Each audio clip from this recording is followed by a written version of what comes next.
Our guest on This is America and the World is Robert Kagan.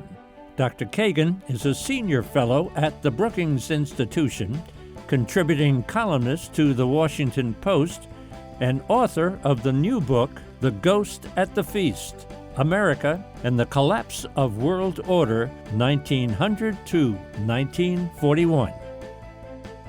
Dr. Kagan, so great to be with you once again. Well, thank you. It's great to be back. What a wonderful job you've done on your new book.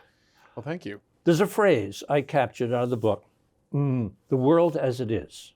I love the phrase, the world as it is. So when you look at the world, what do you see as it is today? Well, I see what it has always been to some extent, which is a world of geopolitical conflict. I think that, after the end of the Cold War, I think a lot of people thought that maybe that was over and that we were in a new era of globalization, the end of the nation state, etc. But it turns out that the 90s were just a temporary holiday from history, and we're sort of back to normal now with great power competition. And I think, understandably, you've got two powers that are dissatisfied with the international system as it has been constructed and led by the United States and would like to change it. And that's a story that is as old as humankind. So we've got China and Russia on one side, USA and the West on the other side. Is that it? Yeah, although interestingly, you have the USA in the middle geographically, and you've got the two regions, Europe and Asia, and that's where the two threats are, which is interesting because the period that I'm writing about in this book was another case where you had great powers rising in very distant theaters. In Europe, in the case of Germany then, in Asia, in the case of Japan, today it's Russia and China. But in all those cases, you had the superpower, the United States, sitting in the middle, having to decide what it's going to do about their ambitions in their respective regions. So would you say nowadays world order or world disorder? No, I think that the world order, if you want to use that term, that the United States established after World War II is still intact. It's under challenge, as it always has been to some extent. It used to be the Soviet Union, now it's Russia and China. But I think the order itself is very strong. And in fact, both Russia and China are running into the difficulties, I think, of dealing with an order that is as deeply entrenched right now as this one is. And one of the things that I've remarked on, I've been pleasantly surprised, it has been the solidarity across the alliances, both in Asia and in Europe and with the United States. There is the democratic world, if you will, has been extraordinarily united in dealing with both of these crises. Whether they will remain so, I don't know, but it has been very heartening. I use the word democratic. Is it always a slugfest between democracy and autocracy? I mean, in some respects, it has been ever since the birth of democracy in the end of the 18th century. Before that, it was, religious conflicts and different monarchies fighting each other. But there has been a pretty consistent struggle ever since the birth of liberalism, if you will, at the end of the 18th century. Liberalism has always been pitted against whether you want to call it absolutism, authoritarianism, or simply anti-liberalism. The belief that is widely shared that liberal individualism is not actually a good thing for society. As Americans, we're not used to hearing that, but that has been a common view throughout history. How much, I've always thought that the United States geography, its location, had an important role in its foreign policy. And you talk a little bit about, or a lot about that in this new book, huh? Right, and the interesting thing is that the geographical circumstances that you're talking about, together with the amount of power and the population and the economic ability of the United States, creates, in a way, contradictory impulses among the American people. And we've seen the contradictions all the way through from 1900 on. You mean as far as in terms of foreign policy? Yeah. So on the one hand, yes, the United States is geographically isolated. It's apart from these other regions. And certainly for most of the past 150 years, the United States has been essentially invulnerable to foreign attack in terms of, certainly great power attacks. So it's perfectly natural for Americans to sit in this continental stronghold and think that what happens out there in the world doesn't really affect them. Right. So on the one hand, that geographical separation has created a sense that we don't have to be involved in the world because it's not required. On the other hand, however, the immense power of the United States and its geographical location allow the United States to have influence, inordinate influence, many thousands of miles from home. Because the United States is so secure, it can afford to keep the bulk of its armed forces overseas if it needs to. It can have it can keep its naval forces in distant regions because it doesn't really have to protect its own homeland. So on the one hand, it provides the security that tells Americans they don't have to get involved. On the other hand, it offers the power and the reach that says you can get involved if you choose to. And so if you look at the history of American foreign policy, especially since 1900, what you see is vacillation from periods of non-involvement, then to periods of heavy involvement, then back to periods of non-involvement. And this is, I think this oscillation stems from this basic geographical reality on top of other issues like ideology. A point you make of the book fascinates me, that the East Coast, Boston, Washington onward, as opposed to the rest of the country, often has a different point of view as far as should we get involved, should we stay home? And marry that to George Washington's rule of at home. Right. Well, I mean, I'll come to Washington in a minute, but the division, the schism, if you will, in the United States between the coastal regions and the other side of the mountain range, the other side of the Appalachians, has been a divide in our society on all issues, including economics, including political, all the talk about the frontier and the desire for independence on the frontier versus the more corporate qualities of the East Coast.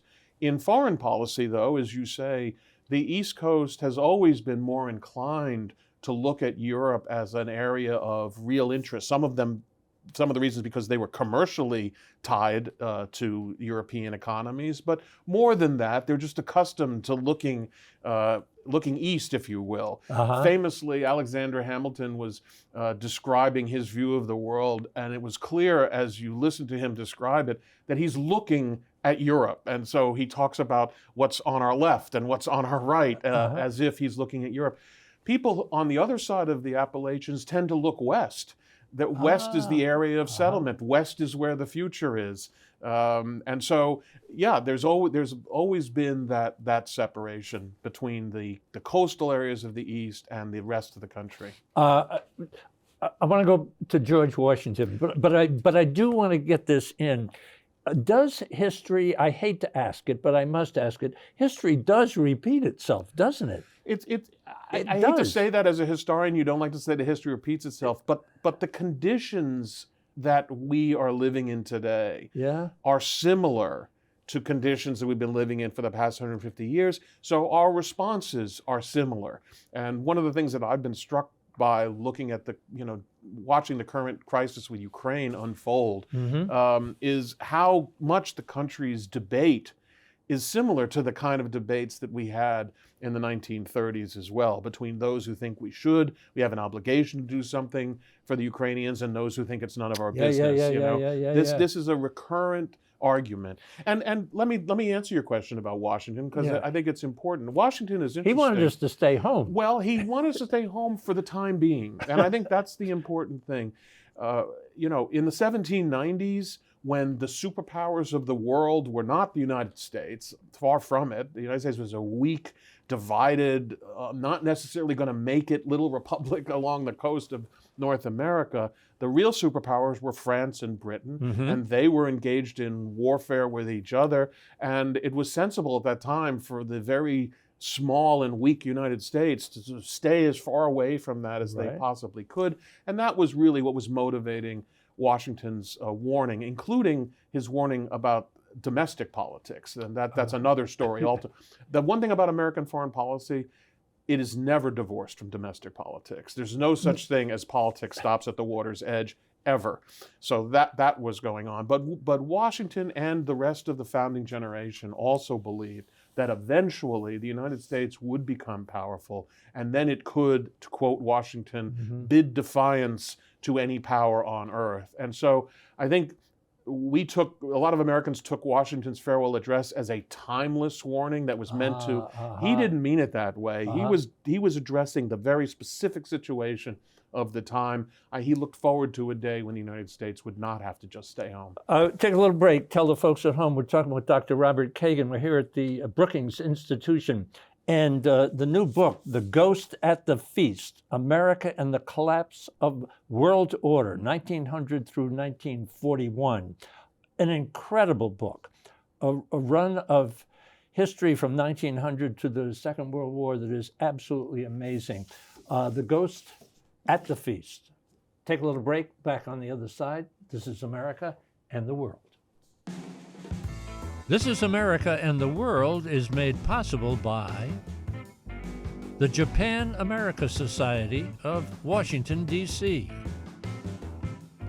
21st Century Citizenship, the Frank Islam and Debbie Dreisman Foundation,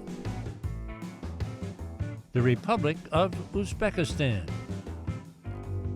the Sultanate of Oman, the Kingdom of Morocco, the Forerunner Foundation, the Rotendaro Family Trust, and the Embassy Series, uniting people through musical diplomacy. So I'm thinking of history repeating itself, but I'll go back. You say power changes everything, and the United States became a power. For a long time, it wanted to stay as a kind of a mediator, an arbitrator, or whatever, not get involved. A little bit of superiority, a little bit of arrogance there, but again, that geography plays. We're far away, they're over there. But power changes everything. Talk a little bit about that. Well, for the United States, the United States for the first, 80 or 100 years is really, as I mentioned before, quite a weak power in terms of the international system. And then ultimately, in the middle of the 19th century, becomes divided over the issue of slavery and is entirely inward looking and is not focused. But by the end of the 19th century, all of a sudden, the United States has emerged as the number one economic power in the world, with the capacity to be the number one military power if it chooses to do so.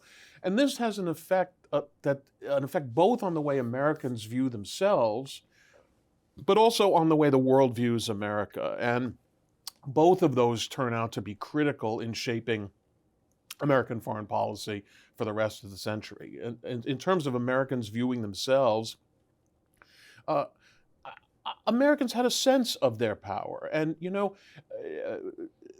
Thucydides, famously the great ancient Greek historian, in describing what motivates nations and peoples, he said, he listed three things: fear, honor, and interest. And the question of honor is the one that I want to focus on, because if you're a weak power and you see something terrible happening that someone could theoretically do something about, but you don't have the power to do it, it's not a matter of honor for you not to do it. No one can question your honor if you simply lack the capacity.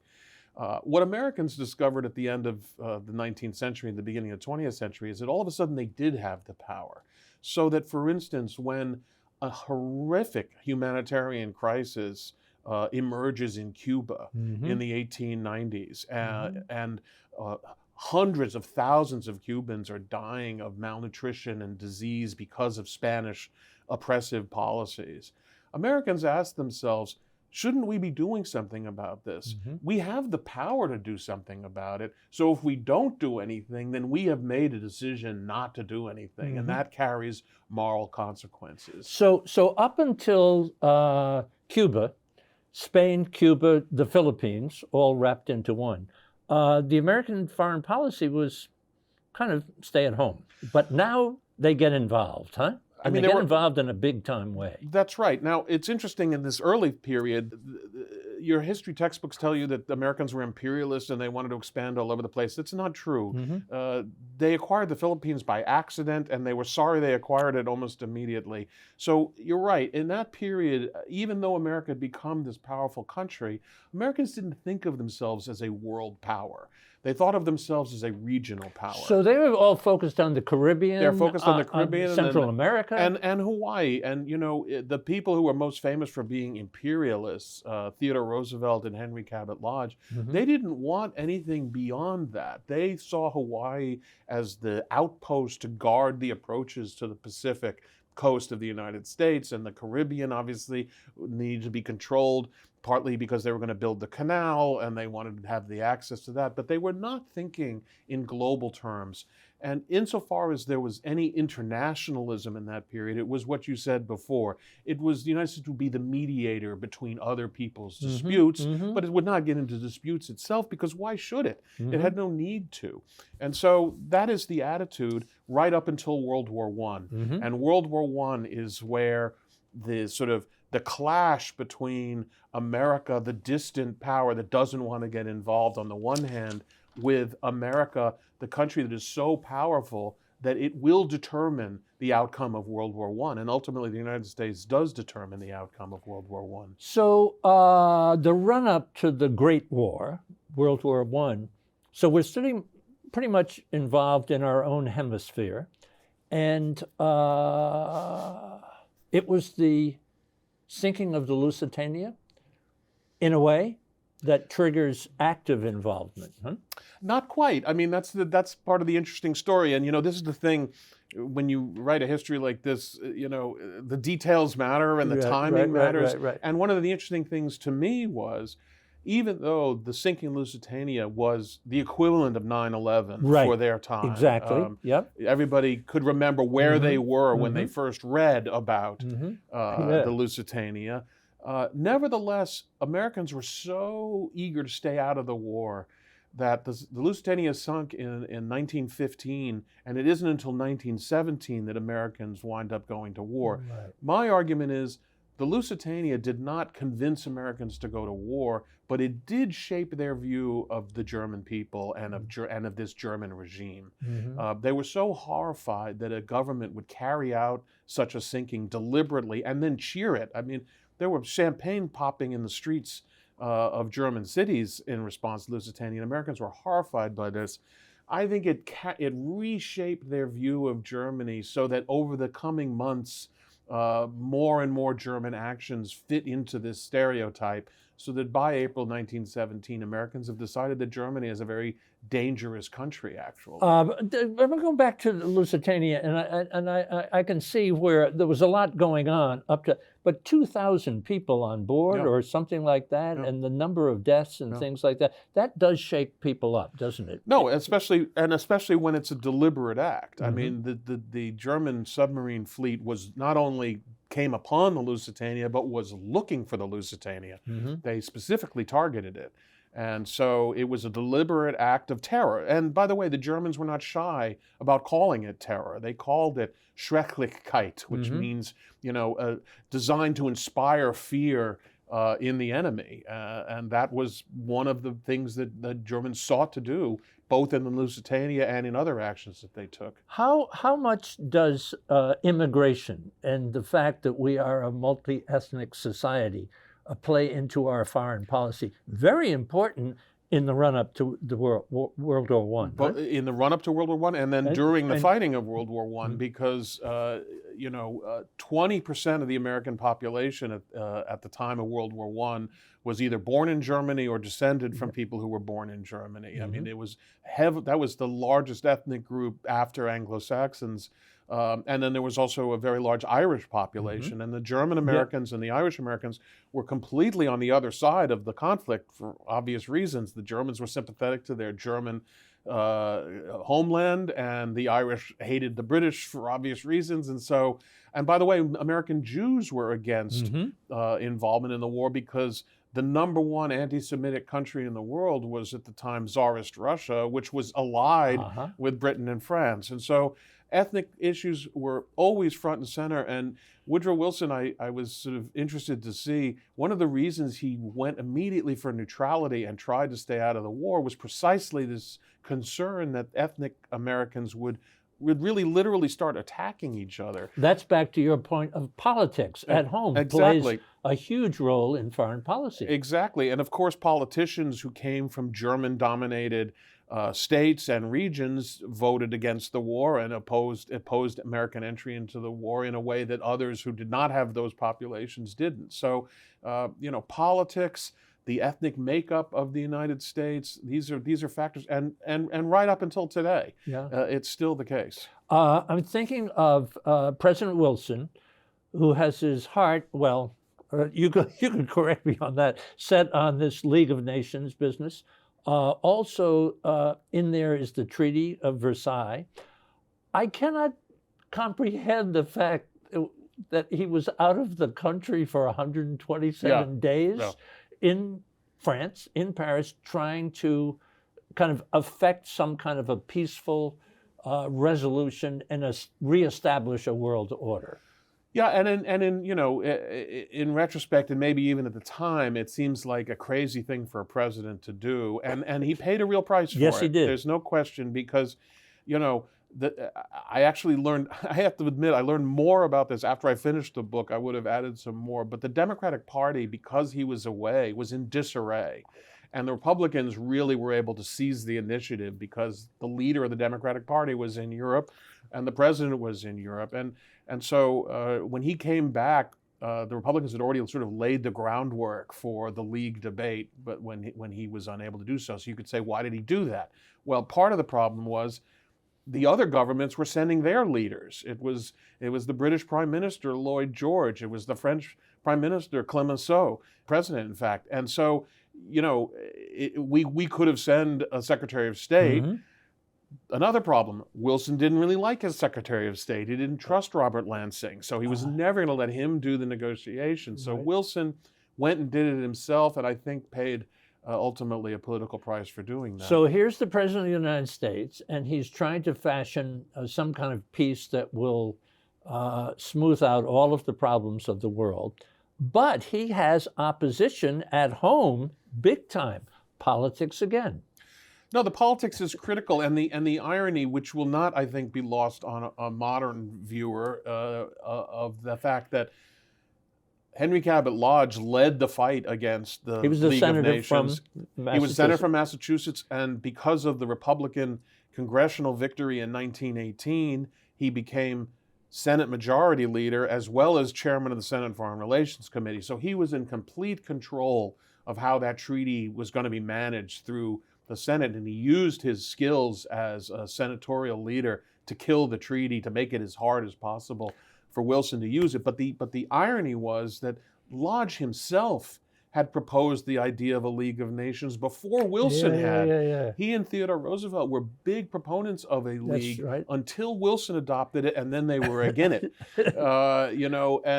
And Lodge and the Republican Party decided that in order to win the election in 1920, which is what they were aiming at, the presidential election, they had to defeat Wilson's league. Because if Wilson succeeded in passing his league, it would be such a great accomplishment. They feared it would, and Wilson thought that too. It would catapult either him or his successor into office. But that always plays, doesn't it? The opposition party just tries to sabotage anything that the president, the ruling party, is doing. That's true, and that was true at the time. I mean, you could not get a treaty through the Senate in those days, even treaties that were non-controversial. But it was so obvious.